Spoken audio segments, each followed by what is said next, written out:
สวัสดีค่ะนี่คือช่องทุกเรื่องในโลกใบนี้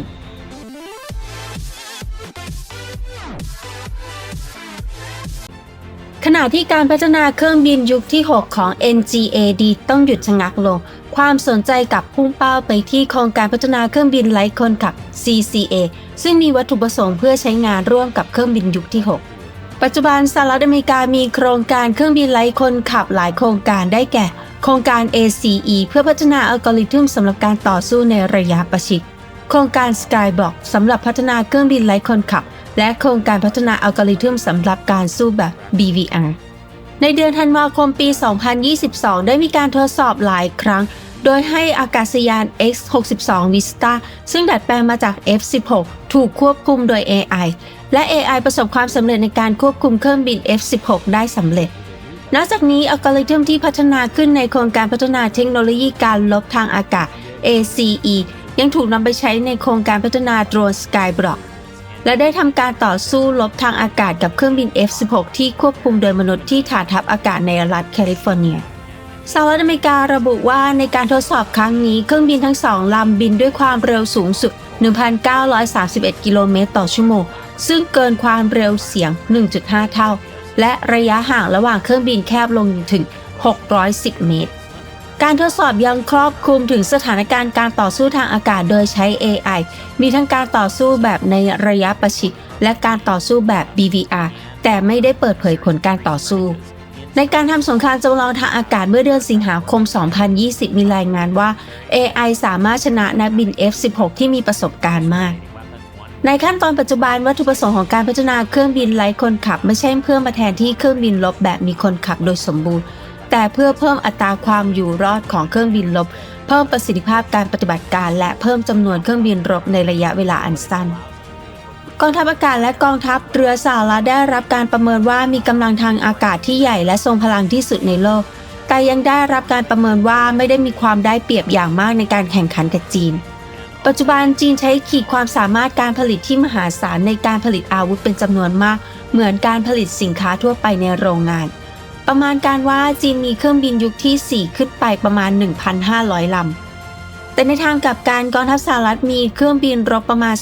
2,300 ลำโดยรวมทั้งกองทัพอากาศและกองทัพเรืออย่างไรก็ตามจีนสามารถกระจายเครื่องบินส่วนใหญ่ไปยังภูมิภาคแปซิฟิกเพื่อต่อสู้กับสหรัฐแต่กองทัพอากาศและกองทัพเรือสหรัฐต้องกระจายกำลังไปยังยุโรปและตะวันออกกลางทำให้มีจำนวนเครื่องบินน้อยในภูมิภาคแปซิฟิกในความเป็นจริงแล้วกองทัพอากาศสหรัฐที่รับผิดชอบภูมิภาคแปซิฟิกมีเครื่องบินประมาณ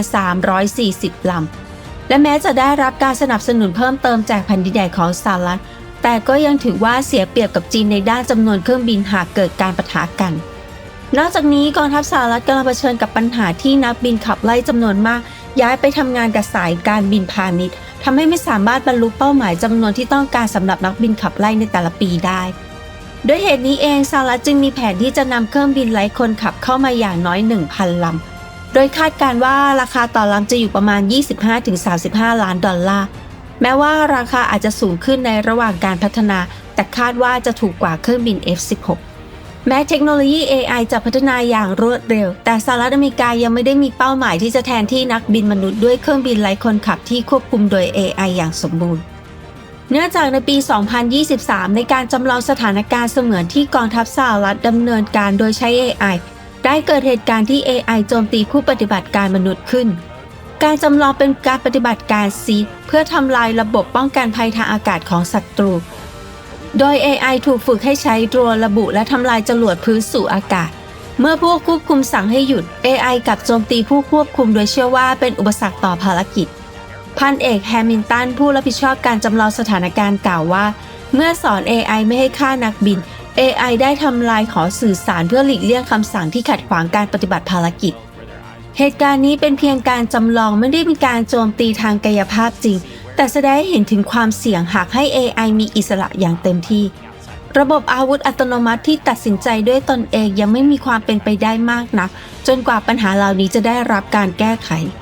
ปัจจุบันรุ่นที่ได้รับการคัดเลือกเป็นตัวแทนสำหรับโดรนต่อสู้ไร้คนขับของสหรัฐคือ Fairey ของบริษัท Anduril และ Gambit ที่กำลังพัฒนาโดย General Atomics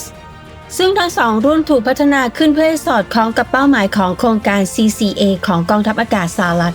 แต่แนวทางการออกแบบที่แต่ละบริษัทมุ่งเน้นนั้นมีความแตกต่างกันอย่างมาก Ferry ของ Anduril ติดตั้ง Lattice AI ซึ่งสามารถตัดสินใจอย่างอิสระในเวลาจริงเรียนรู้และปรับตัวกับสถานการณ์รบผ่านการเรียนรู้ของเครื่องออกแบบมาเพื่อภารกิจลาดตระเวนสงครามอิเล็กทรอนิกส์และการโจมตี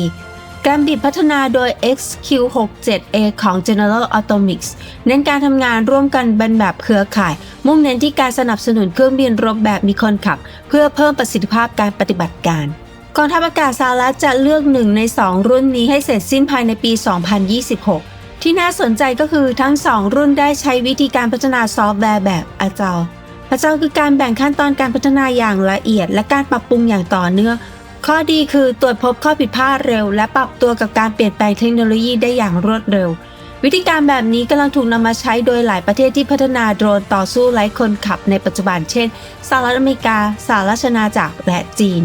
โครงการ CCA ที่เริ่มพัฒนาเพื่อใช้งานร่วมกับเครื่องบินยุคที่ 6 ปัจจุบันออกแบบให้สามารถใช้งานร่วมกับเครื่องบินยุคที่ 4 และ 5 ได้ด้วยปัจจุบันกองทัพอากาศสหรัฐมหาวิทยาลัยไอโอวาและล็อกฮีดมาร์ตินกำลังร่วมกันพัฒนาซอฟต์แวร์สำหรับเครื่องบินไร้คนขับโดยใช้เครื่องบินฝึกรุ่น L-29 ของเช็กที่พัฒนาในทศวรรษ 1960 เป็นแพลตฟอร์มเป้าหมายของการพัฒนาซอฟต์แวร์ AI คือการสร้างระบบการปฏิบัติการ AI ที่สามารถทำงานได้ทุกสภาวะและโครงการ CCA ดูเหมือนจะดำเนินการอย่างอิสระจากโครงการพัฒนาเครื่องบินรบยุคที่ 6 NGADจากข้อมูลที่เปิดเผยในปัจจุบันโครงการ CCA ถูกพัฒนาขึ้นโดยใช้แนวการออกแบบโมดูล่า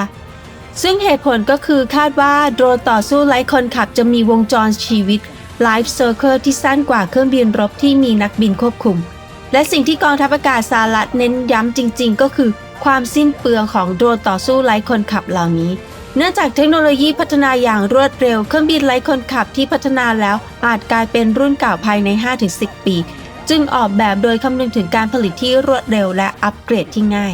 เมื่อปีที่แล้วกองทัพเรือสหรัฐได้ทำการทดสอบอากาศยานไร้คนขับ MQ-25 Stingray